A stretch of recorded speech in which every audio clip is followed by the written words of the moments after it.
All right, gang, welcome back. We're on to example 3. Last time we looked at what happened if B was negative. What happens if C is negative this time? Are we going to be able to find any common factors that also add up to B?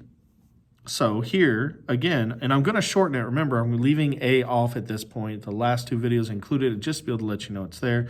But in reality, since A is 1, I'm only looking at this negative 21, and I'm looking at finding the factors of negative 21. Now, I can look ahead and say, hey, I need a positive number. What that tells me when I'm adding is in order to get a negative answer, there has to be a negative answer or a negative factor. But in order to get a positive answer, my larger number or my larger factor must be positive. So if I'm looking here, I know that, let's mark this in red to say I'm not going to use it. I know 1 is less than 21, and 1 in this second column here is negative, so I do not want to use that. That's weird. Okay, so we're just going to use this and say I don't want to use this one. And if I don't use the top, I'm not using the middle. See, this is just one way to kind of narrow down what we are going to use. I already know that my answer's got to be positive. Oh, and I just did the wrong thing, didn't I? So the answer's got to be positive, so I don't want to use the first column. My brain scattered, forgive me. And here we're looking through and we're finding that because I want my larger number, the absolute value of the largest factor to be bigger than the absolute value, that would be here. We can't have this as an answer.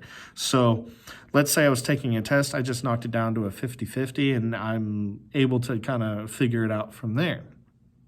Now, where I'm at now, if I was just doing the problem outright, is now I'm looking for a positive 4 in my factors when I add them. Well, negative 1 times 21 was 20, so it's not this one. Now, I'm not just going to mark the next one and say that's got to be the answer. What I'm going to do is I'm going to check it. Negative 3 plus 7 is a positive 4. So yes, this does work out in both cases. So what I'm going to do is I'm going to take those factors and I'm going to bring them down for my answer. Now remember, that's a positive 7. And then I just put x in there and I'm done.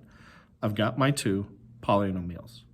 I could FOIL it out to show that x minus 3 times x plus 7 is x squared plus 4x minus 21.